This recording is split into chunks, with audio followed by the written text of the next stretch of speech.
Kitabu cha Matendo ya Mitume, sura ya 5. Neno la Mungu linasema, lakini mtu mmoja, jina lake Anania na Safira mkewe, aliuza mali akazuia kwa siri sehemu ya thamani yake. Mkewe naye akijua haya, akaleta fungu moja akaliweka miguuni pa mitume. Petro akasema, Anania, kwa nini shetani amekujaza moyo wako kumwambia uongo Roho Mtakatifu na kuzuia kwa siri sehemu ya thamani ya kiwanja kilipokuwa kwako, akikuwa mali yako, na kilipokuwa kimekwisha kuuzwa, thamani yake haikuwa katika uwezo wako? Ilikuwaje hata ukaweka neno hili moyoni mwako, ukumwambia uongo mwanadamu bali Mungu? Anania aliposikia maneno haya, akaanguka akafa. Hofu nyingi ikawapata watu wote walioyasikia haya. Vijana wakaondoka wakamtia katika sanda, wakamchukua nje wakamzika. Hata muda wa saa 3 baadaye, mkewe akaingia, naye hana habari ya hayo yaliyotokea. Petro akamjibu, niambie, mlikiuza kiwanja kwa thamani hiyo? Akasema, ndiyo, kwa thamani hiyo. Petro akamwambia, imekuwaje hata mkapatana kumjaribu Roho wa Bwana? Angalia, miguu yao waliomzika mumeo ipo mlangoni, nao watakuchukua nje wewe nawe. Mara akaanguka miguuni pake akafa.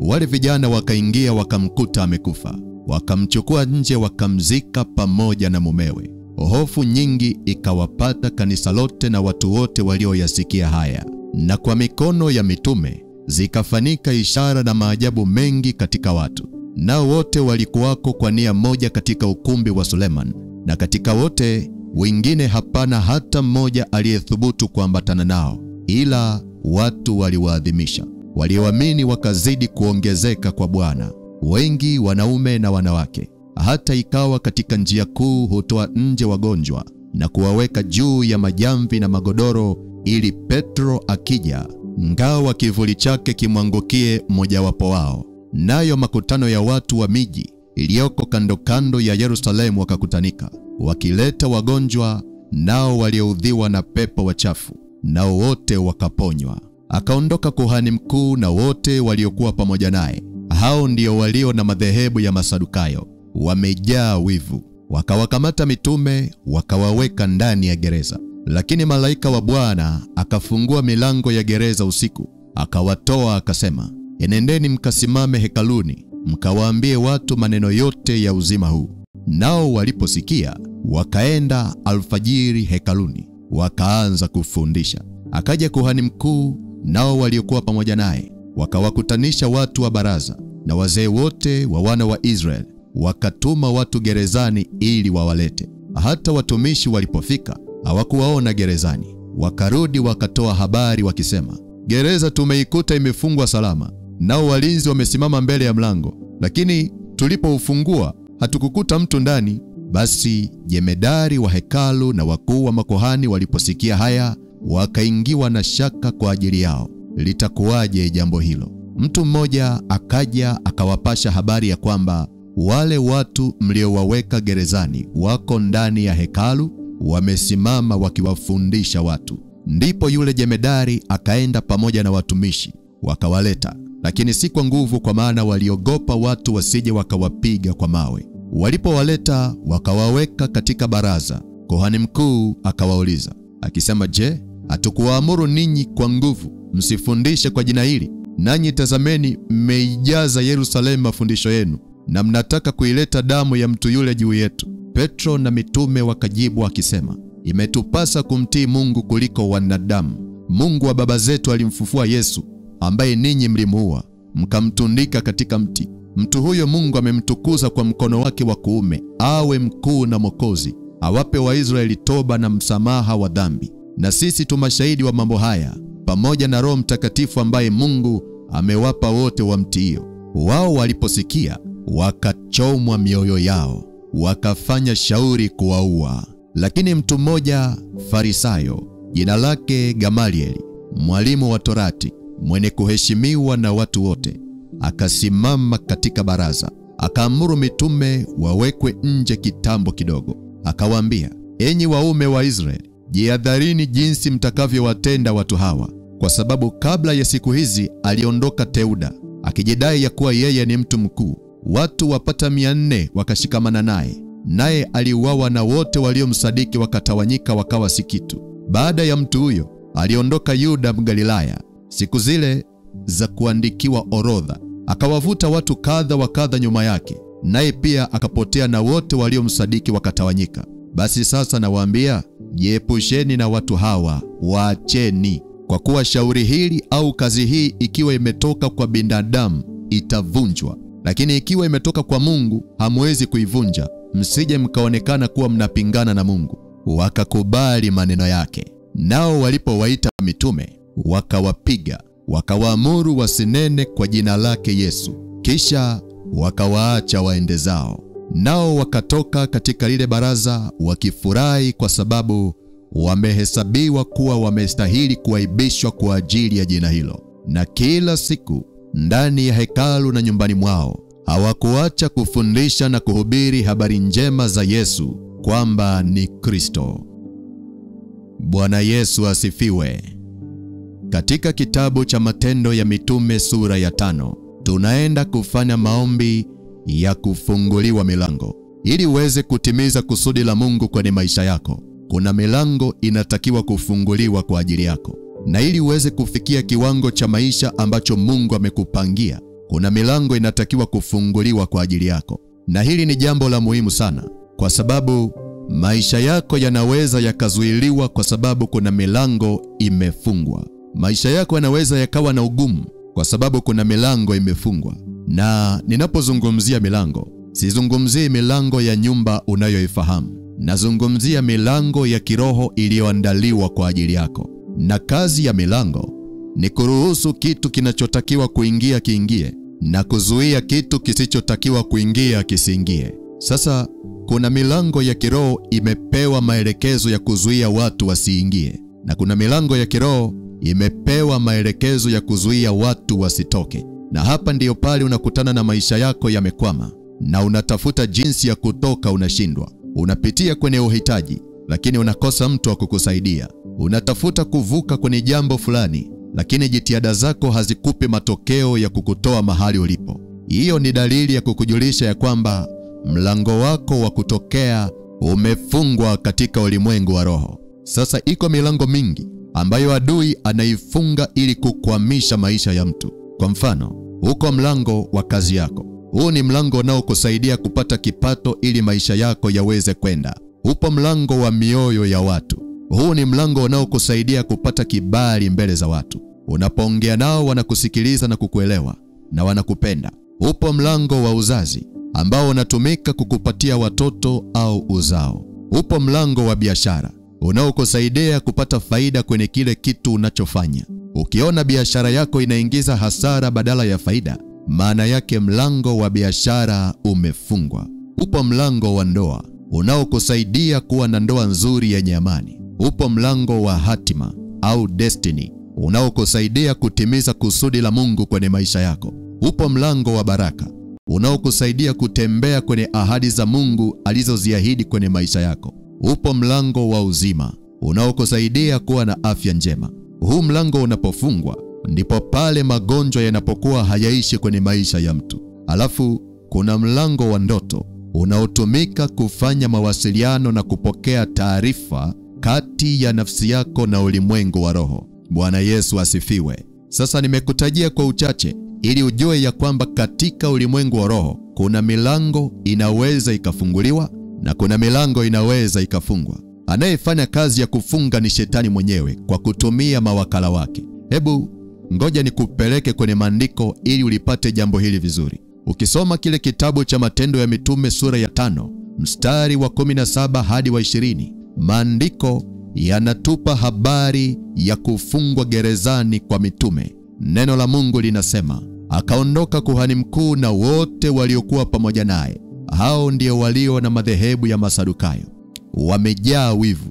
Wakawakamata mitume, wakawaweka ndani ya gereza. Lakini malaika wa Bwana akafungua milango ya gereza usiku, akawatoa, akasema, enendeni mkasimame hekaluni, mkawaambie watu maneno yote ya uzima huu.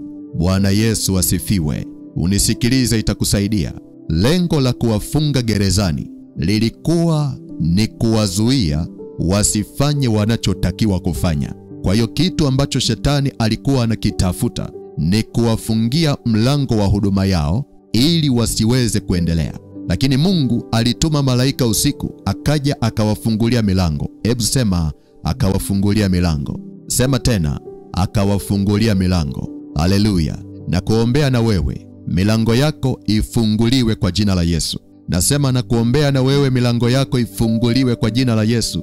Na picha niliyotaka uipate kupitia maandiko haya ni kwamba kumbe katika maisha milango inaweza kufungwa na mtu akajikuta hawezi kuwa vile anavyotakiwa kuwa. Milango inaweza ikafungwa na mtu akajikuta hawezi kufanya anachotakiwa kufanya. Unaliona jambo hili likitokea kwenye maisha ya mtume Paulo. Kwenye kile kitabu cha Wakorinto wa kwanza sura ya 16 mstari wa 9. Anasema hivi, kwa maana nimefunguliwa mlango mkubwa wa kufaa sana, na wako wengi wanipingao. Nimefunguliwa mlango, lakini kuna wengi wanipingao. Kuna mlango Mungu aliufungua kwenye maisha yake, lakini shetani na mawakala wake wakainuka kumpinga. Na kuna watu wengi wanapitia mahali ambapo Paulo alipitia. Wanajua kabisa kwamba Mungu amewafungulia mlango wa biashara, lakini wameinuka maajenti wa kuzimu kuwapinga ili wapate hasara. Kuna watu wamefunguliwa mlango wa uzima, lakini kuna maajenti wa kuzimu wameinuka kuwapinga. Kuna watu wamefunguliwa mlango wa ndoa, lakini kuna jeshi la wachawi wanaoinuka kuwapinga ili ikiwezekana ndoa ivunjike. Na ndio maana unaweza kuona kwenye mlango wako ambao Mungu amekupa wa kukutoa, majaribu yanainuka kwa nguvu sana kukuangusha. Hao ndio wanatambulika kama wakupingao.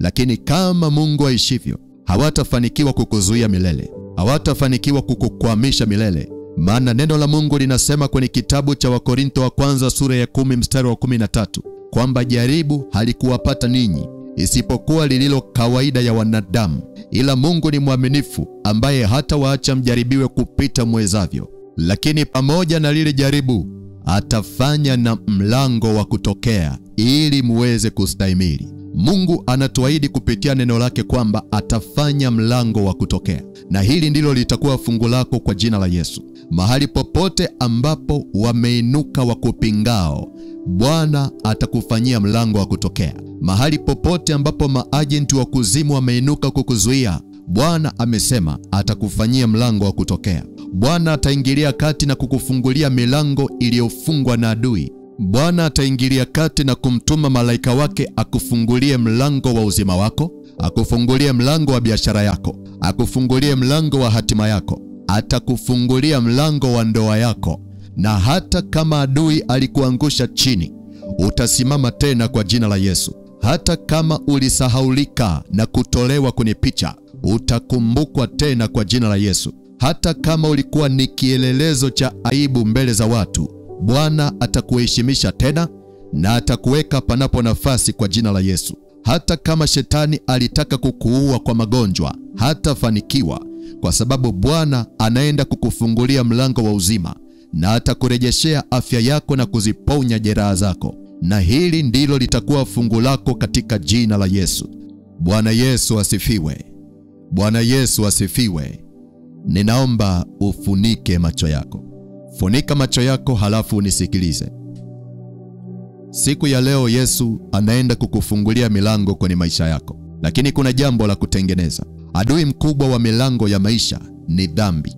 Dhambi ina tabia ya kukaa kwenye milango, na ndio maana Mungu alimwambia Kaini kwamba dhambi ipo, inakuotea mlangoni, nayo inakutamani wewe, walakini yapasa uishinde. Unamtaka Mungu afungue milango yako? Tengeneza na Mungu mahali popote ulipotenda dhambi. Hakuna shortcut. Adui mwingine wa milango ya maisha ni mauti.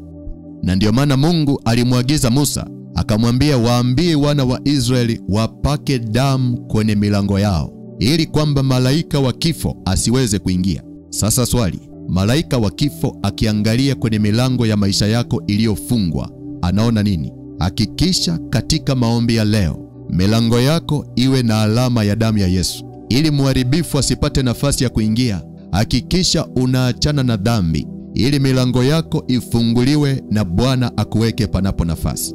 Bwana Yesu asifiwe. Kwa hiyo kama upo tayari, anza kuomba toba na rehema kwa ajili yako mwenyewe. Mwambie Mungu, ninakuja mbele zako kwa mara nyingine tena. Ninaomba toba na rehema kwa dhambi nilizofanya kwa siri bila mtu yoyote kushuhudia. Ninaomba toba kwa dhambi nilizotenda kwa mawazo ya moyo wangu. Ninaomba toba kwa makosa niliyofanya yaliyotumika kuchafua nafasi yangu katika ulimwengu wa roho. Mungu uliye hai, nisamehe kwa uovu uliopo ndani yangu, unaotumika kudhoofisha madhabahu ya maombi ya moyo wangu. Neno lako linasema, sote tumetenda dhambi na kupungukiwa na utukufu wa Mungu. Ninaomba unirehemu kwa kujihesabia haki. Ninaomba unirehemu kwa kushindwa kutengeneza mahusiano yangu na wewe. Ninaomba toba na rehema. Ninaomba toba na rehema. Katika jina la Yesu. Katika jina la Yesu. Endelea kuomba toba na rehema kwa maneno ya kinywa chako mwenyewe. Yamkini kuna jambo binafsi unasikia kulitubia ndani ya moyo wako. Nakupa nafasi ya kufanya hivyo. Kama mtumishi wa Mungu na kutia moyo, usimfiche Mungu kitu. Kuna kitu umefanya na unajua kabisa kwamba umemkosea Mungu, mwambie waziwazi akusamehe. Biblia inasema afichaye dhambi zake hatafanikiwa. Maana yake unataka kuona maombi yako yanapata mpenyo? Fungua moyo wako, jinyenyekeze mbele za Bwana, mwambie Mungu akusamehe kwa dhambi, akusamehe kwa maovu na akusamehe kwa makosa uliyofanya. Endelea kuomba na kusubiri. Endelea kuomba na kusubiri. Endelea, endelea, endelea.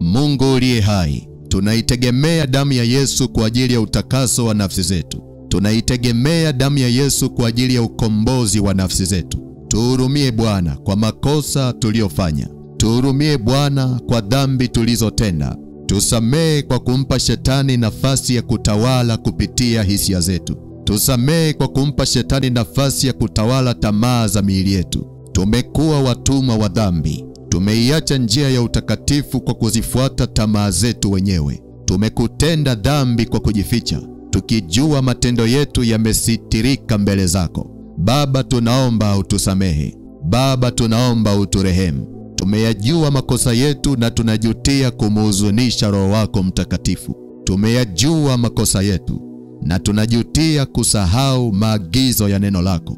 Baba, tunaomba utupe nafasi nyingine, maana tunataka kutengeneza na wewe. Wewe ndiwe Baba yetu na Mungu wetu. Bila wewe sisi hatuwezi kufanya neno lolote. Tunaomba utuguse tena na utuhudumie sawasawa na wingi wa rehema zako. Tunajitakasa kwa damu ya Yesu. Tunajikabidhi kwenye madhabahu yako kwa upya. Tunaomba utupe neema ya kusikilizwa na wewe katika maombi. Tunaomba maombi yetu yapate kibali na neema machoni pako, maana hatuna msaada mwingine isipokuwa wewe. Baba, tunakuhitaji. Baba, tunakutegemea wewe. Nasi tunakubali kuwasamehe na watu wote waliotukosea. Tunawaachilia watu wote waliotuumiza. Tunawasamehe kwa dhambi na makosa waliotufanyia. Tunawasamehe Bwana. Tunawasamehe Bwana. Tunawaachilia kwenye mioyo yetu. Katika jina la Yesu. Katika jina la Yesu. Katika jina la Yesu.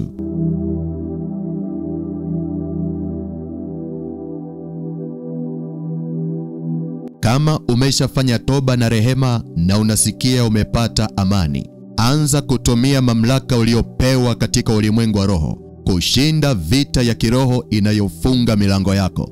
Unapoomba, utakuwa unataja ni mlango gani unauombea. Mwambie Mungu, nashinda vita ya kiroho inayofunga milango yangu ya uzima. Nashinda vita ya kiroho inayofunga milango ya biashara yangu. Nashinda vita ya kiroho inayofunga milango ya ndoa yangu. Naishinda kwa jina la Yesu. Naishinda kwa jina la Yesu. Naishinda kwa jina la Yesu. Endelea kuomba namna hiyo. Endelea kuomba namna hiyo. Usisahau kuwashinda na maajenti wa giza wanaohusika kufunga milango ya maisha yako. Omba huku ukitaja nafasi zao. Mwambie Mungu, nashinda maajenti wa giza waliotumwa kufunga milango ya kazi yangu nisifanikiwe. Nashinda maajenti wa giza waliotumwa kufunga milango ya ndoa yangu isiwe na amani. Nawashinda na kuwasambaratisha kwa jina la Yesu. Nawashinda na kuwasambaratisha kwa jina la Yesu.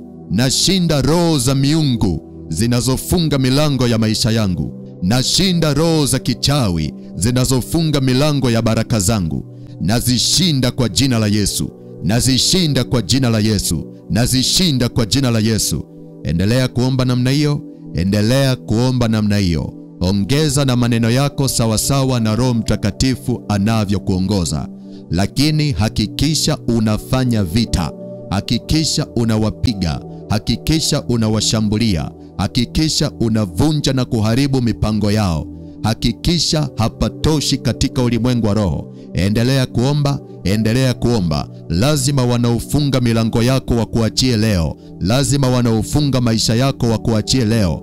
Fanya vita yenye faida. Fanya vita yenye faida. Kama ni mizimu ndio inakuzuilia milango, piga na kusambaratisha kwa jina la Yesu. Kama ni miungu ya familia ndio inakufungia milango, piga na kusambaratisha kwa jina la Yesu. Kama ni roho za kichawi zinakufungia milango, piga na kusambaratisha kwa jina la Yesu. Tumia silaha zote unazozijua. Hakikisha unapigana vita na unashinda. Na mimi na kuunga mkono kwa kukusindikiza. Na Bwana Yesu ndiye Bwana wa vita na yuko pamoja nasi. Kwa hiyo usiogope. Endelea kuomba. Endelea, endelea, endelea.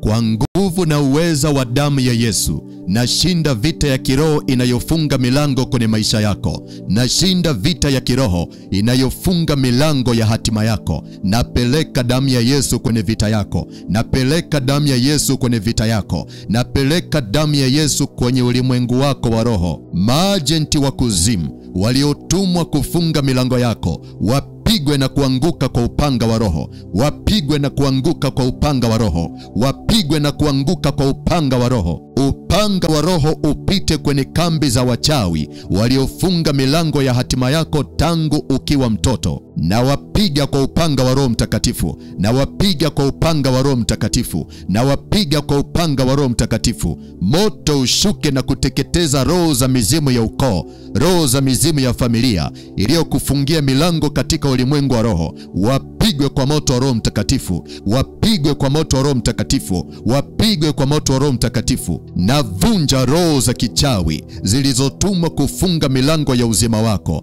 Enyi roho za kichawi, na wavunja na kuwasambaratisha kwa jina la Yesu. Na wavunja na kuwasambaratisha kwa jina la Yesu. Achia milango ya huyu mtu. Toka, achia milango yake. Toka, achia milango yake. Toka, achia milango yake. Achia haraka, achia haraka. Toka kwa jina la Yesu. Toka kwa jina la Yesu. Navunja roho zilizokaa kwenye milango ya uzima wako. Navunja roho zilizokaa kwenye milango ya hatima yako. Navunja roho zilizokaa kwenye milango ya ndoa yako. Navunja kwa jina la Yesu. Navunja kwa jina la Yesu. Hizo roho zilizokaa kwenye milango ya kazi yako, nazivunja kwa jina la Yesu. Nazivunja kwa jina la Yesu. Ziteketee kwa moto wa Mungu lao. Ziteketee kwa moto wa Mungu lao. Ziteketee kwa moto wa Mungu lao. Ziteketee, ziteketee, ziteketee, ziteketee, ziteketee kwa moto wa Mungu lao. Ziteketee kwa moto wa Mungu lao.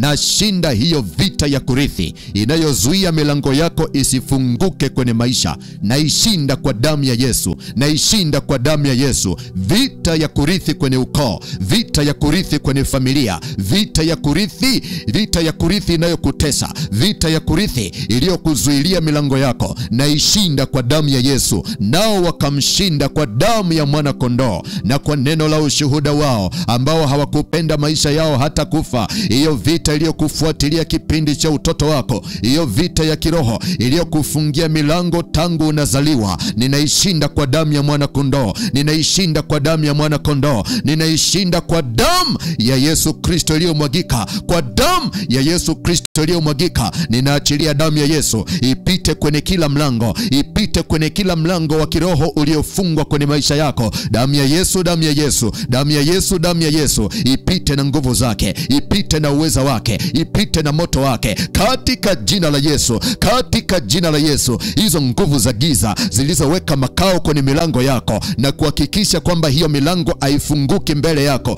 katika jina la Yesu ninaziponda kwa rungu la Bwana, ninaziponda kwa rungu la Bwana. Enyi pepo wachafu mliolaaniwa na Bwana, enyi pepo wachafu mliotoka kuzimu, enyi pepo wachafu na majini bahari, toka kwa jina la Yesu Kristo wa Nazareti aliye hai, toka kwa jina la Yesu Kristo wa Nazareti aliye hai. Mmekaa kwenye milango yake na kumzuia asitoke, mmekaa kwenye milango yake na kumzuia asipige hatua. Kwa jina la Yesu Kristo wa Nazareti, nashusha mvua ya moto, nashusha mvua ya moto, nashusha mvua ya moto wa Mungu lao iwapige na kuwateketeza. Toka kwa jina la Yesu, toka kwa jina la Yesu. Achia milango yake, achia milango yake kwa jina la Yesu Kristo wa Nazareti, kwa jina la Yesu Kristo wa Nazareti aliye hai. Ninavunja kwa jina la Yesu Kristo kazi zote za kishirikina zilizofanyika kwenye milango yako na kuifanya isifunguke kwa jina la Yesu Kristo wa Nazareti. Navunja nguvu ya ushirikina iliyofanyika, navunja nguvu ya uganga, nguvu ya uchawi iliyofanyika kwenye milango yako na kuiwekea lock na kuifanya isifunguke kwa ajili yako. Ninavunja kwa jina la Yesu, ninavunja kwa jina la Yesu, ninavunja kwa jina la Yesu. Ninaachilia upako wa Roho Mtakatifu, upako wa Roho Mtakatifu, mafuta ya Roho Mtakatifu yapite kwenye kila lock, yapite kwenye kila mlango kwa jina la Yesu. Kila mlango uliofungwa, ninaachilia mafuta ya Roho Mtakatifu, ninaachilia mafuta ya Roho Mtakatifu yaingie na nguvu ya Mungu kwa jina la Yesu Kristo wa Nazareti. Kila walinzi wa kichawi wanaokaa kwenye hiyo milango ili kukuzuia usifunguliwe, kwa jina la Yesu Kristo wa Nazareti, ninawapiga kwa moto wa Mungu lao, ninawapiga kwa moto wa Mungu lao. Wakuachie sasa, wakuachie sasa, watoke na kuachia milango yako, watoke na kuachia milango yako, watoke na kuachia milango yako kwa jina la Yesu Kristo wa Nazareti, kwa jina la Yesu Kristo wa Nazareti. Watoke na kuachia, watoke na kuachia, watoke na kuachia, na walipua na vikao vyao, na walipua na mabaraza yao kwa jina la Yesu Kristo wa Nazareti, kwa jina la Yesu Kristo wa Nazareti, kwa jina la Yesu Kristo wa Nazareti. Nguvu za giza, nguvu za kuzimu, achia milango yake, achia milango yake, achia kwa damu ya Yesu Kristo. Toka, achia kwa damu ya Yesu, toka, achia kwa damu ya Yesu Kristo wa Nazareti, kwa damu ya Yesu Kristo wa Nazareti, kwa damu ya Yesu Kristo wa Nazareti aliye hai. Nafuta agenda zilizoandaliwa kuzimu za kukufanya uwe mfungwa wa kiroho. Nafuta agenda za kichawi zilizoandaliwa kukufanya uwe mateka. Nazifuta kwa damu ya Yesu, nazifuta kwa damu ya Yesu, nazifuta kwa damu ya Yesu, na kutoa kwenye maangamizi ya kuzimu, na kutoa kwenye maangamizi ya miungu, na kutoa kwenye maangamizi ya kishirikina, na kutoa kwenye mikono yao iliyolaaniwa na Bwana, na kutoa kwenye magereza yao, na kutoa kwenye mashimo yao, na kukomboa kwa damu ya Yesu, na kukomboa kwa damu ya Yesu, na kukomboa kwa damu ya Yesu, na kukomboa kwa damu ya Yesu iliyomwagika katika jina la Yesu, katika jina la Yesu, katika jina la Yesu, katika jina la Yesu Kristo, na kwa damu ya Yesu Kristo wa Nazareti aliye hai.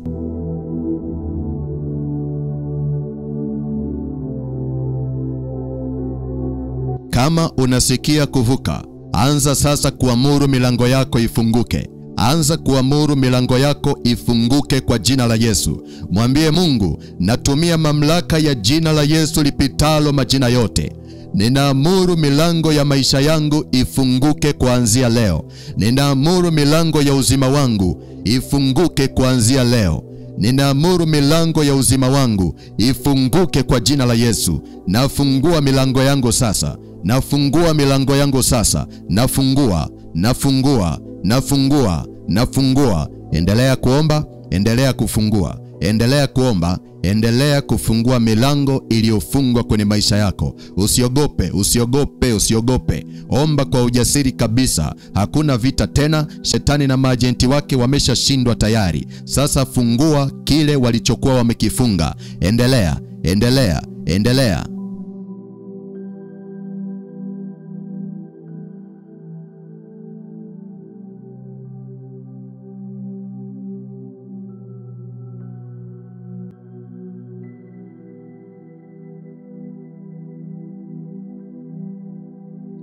Katika jina la Yesu, katika jina la Yesu, katika jina la Yesu, milango yako ifunguke sasa kwa jina la Yesu. Milango yako ifunguke sasa kwa jina la Yesu. Bwana akuagizie malaika wake sawasawa na neno lake, wafungue milango yako na kukutoa ulipofungiwa kwa jina la Yesu. Kwa jina la Yesu, milango ya uzima ifunguke mbele yako kuanzia leo. Magonjwa ya kuachie na usiwe na msiba wako tena. Milango ya biashara yako ifunguke. Mungu akupe kibali na uanze kuona faida kwenye biashara yako. Maana neno la Mungu linasema, mimi ni Mungu nikufundishaye upate faida. Bwana akufungulie milango ya ndoa yako. Amani iwepo kwenye ndoa yako kuanzia leo. Bwana arejeshe maelewano na upendo wa kwanza. Katika jina la Yesu, katika jina la Yesu, katika jina la Yesu, milango ya baraka ifunguke mbele yako kuanzia leo.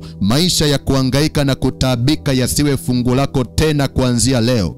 Ukifanya kazi upate matokeo mazuri ya kazi yako. Ukilima uvune mazao. Katika jina la Yesu Kristo, katika jina la Yesu, yakatimie kwenye maisha yako. Bwana akufungulie milango kwenye mioyo ya watu. Kuanzia leo usipoteze kibali tena. Kuanzia leo usikataliwe tena. Bwana akupe kukubalika, ukapendwe na Mungu pamoja na wanadamu. Bwana akufungulie milango ya baraka kwenye maisha yako. Ukabarikiwe mjini, ukabarikiwe na mashambani. Zikabarikiwe na akiba zako kwa jina la Yesu. Ukabarikiwe na uzao wa tumbo lako kwa jina la Yesu.